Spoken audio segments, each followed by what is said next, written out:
Good afternoon and welcome to the Midday News. Here's what we have in the bulletin. Privy Council rejects preliminary application for convicted dancehall artist Vybz Kartel's murder, pension concern for the nation's retired teachers. And later in sports, St. Mary High remain on course for 7th straight title at Eastern Athletics Championships. Thank you for joining us. I'm Shane Masters and here are the details. The preliminary application for convicted dancehall artist Vybz Kartel's murder appeal has been rejected by the UK-based Privy Council. But according to attorney Bert Samuels, the original matter is still before the Privy Council. Kartel, whose real name is Adidja Palmer, and his co-accused Sean Storm Campbell, Kahira Jones and Andre St. John were convicted in 2014 for the 2011 murder of Clive Lizard Williams. Kelisha Williams explains. The attorneys representing Vybz Kartel and his co-accused moved the matter to the Privy Council after the Court of Appeal denied their attempts to appeal the murder conviction in 2020.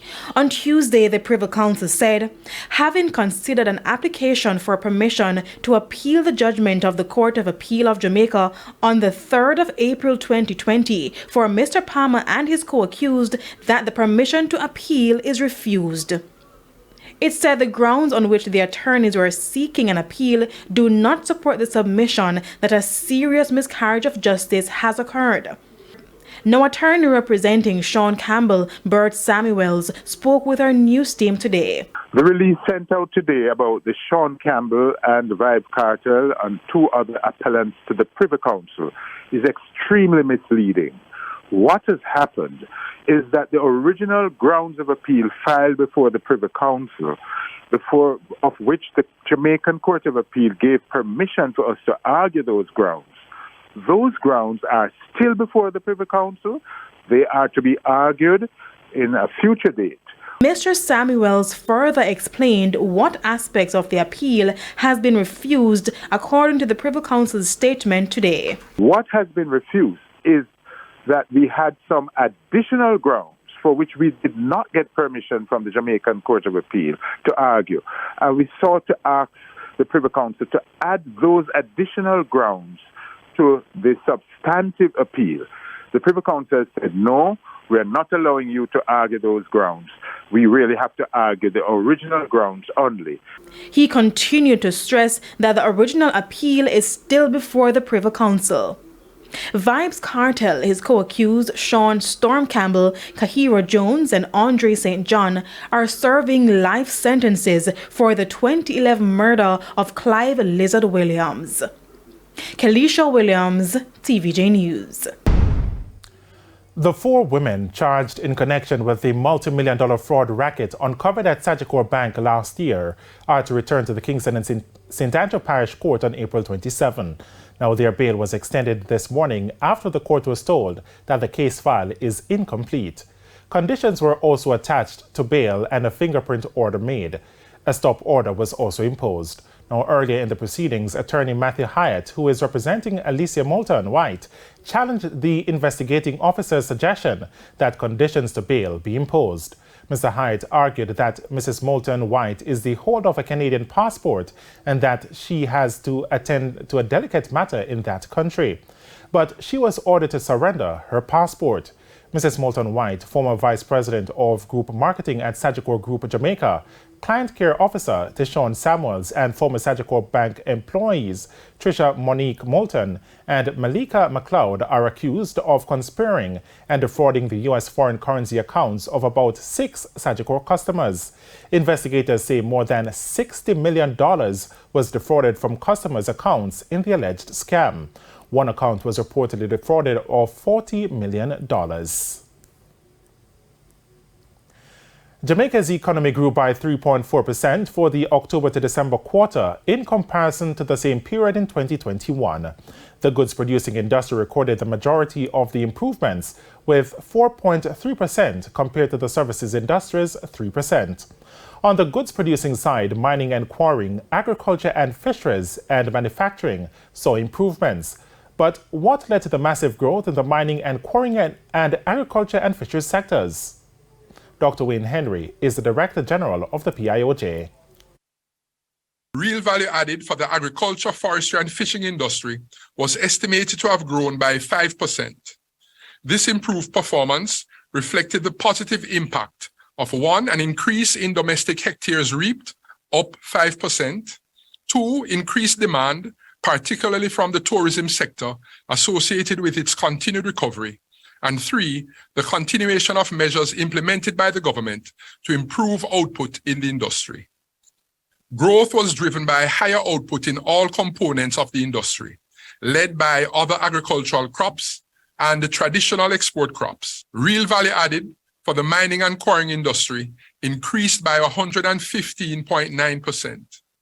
Alumina production increased by 191.8% due to the reopening of the Jamaica refinery, which was not operational during the corresponding quarter of 2021.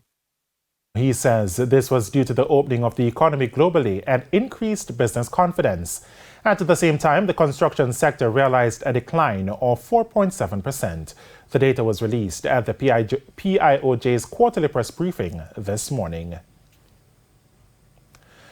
The nation's teachers are again in the spotlight over monies owed to them. However, this time it's among teachers who have done their due diligence over the decades. Details in this report.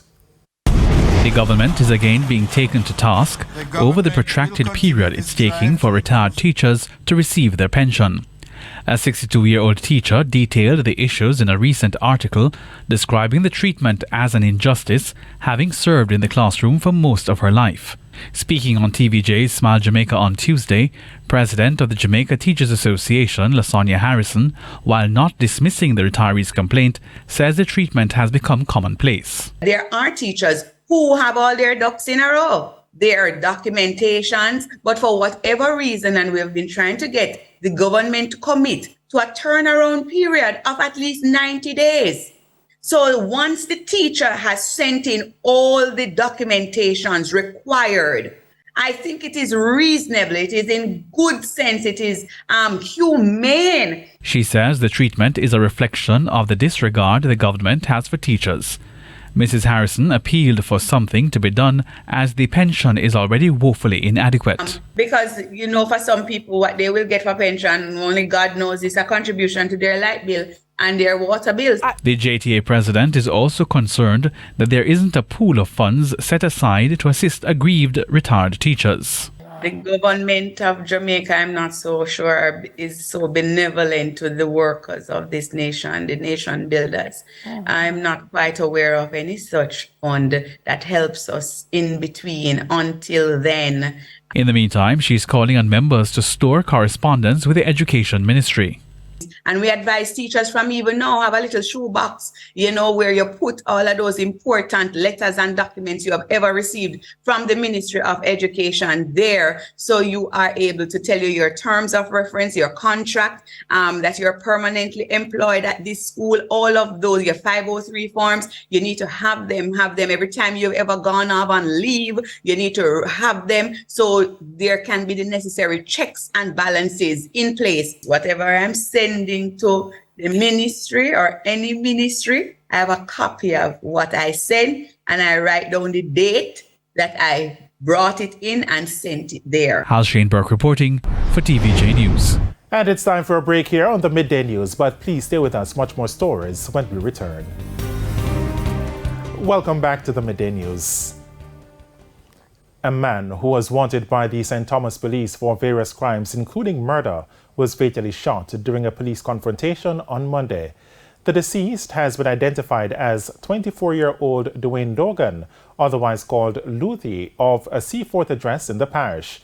According to police reports, about 7 p.m. on Monday, Logan had an encounter with the police near the Morant Bay roundabout, where he was fatally shot. He was pronounced dead at the Princess Margaret Hospital. A Glock pistol was reportedly taken from him.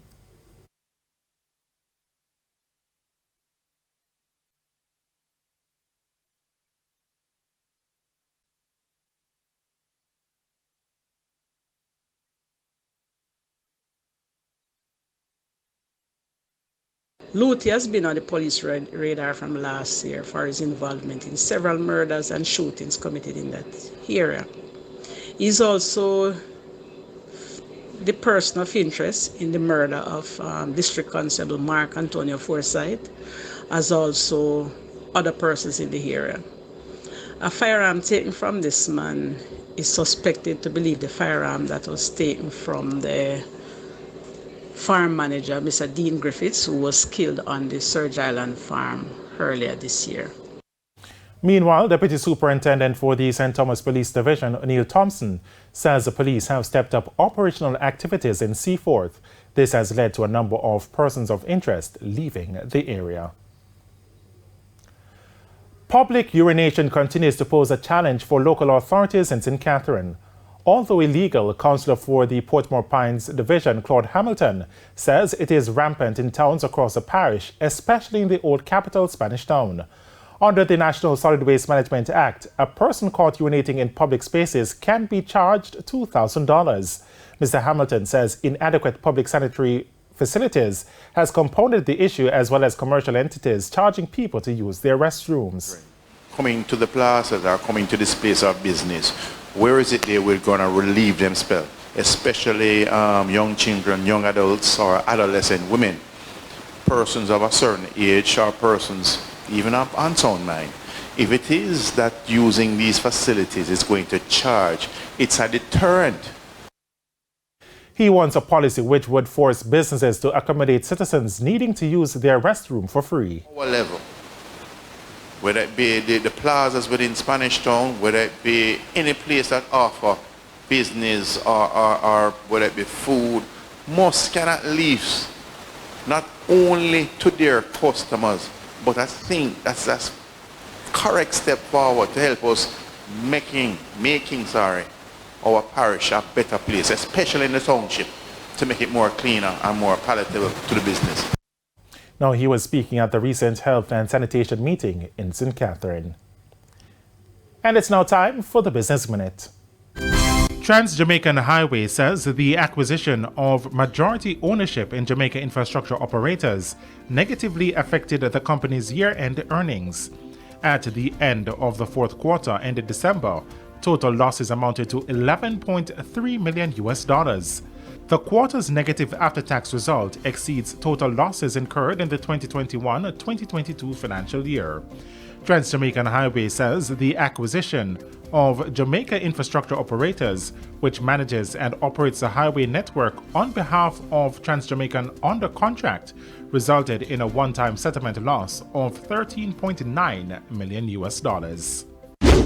Further afield, Beijing will give out a $6 monthly cash subsidy to low-income residents to cushion the impact of rising food prices, despite criticisms about the amount being too low. The announcement from the city government comes as food inflation accelerated in China after policymakers scrapped their zero-COVID strategy in December and eased monetary policy further to fuel economic recovery.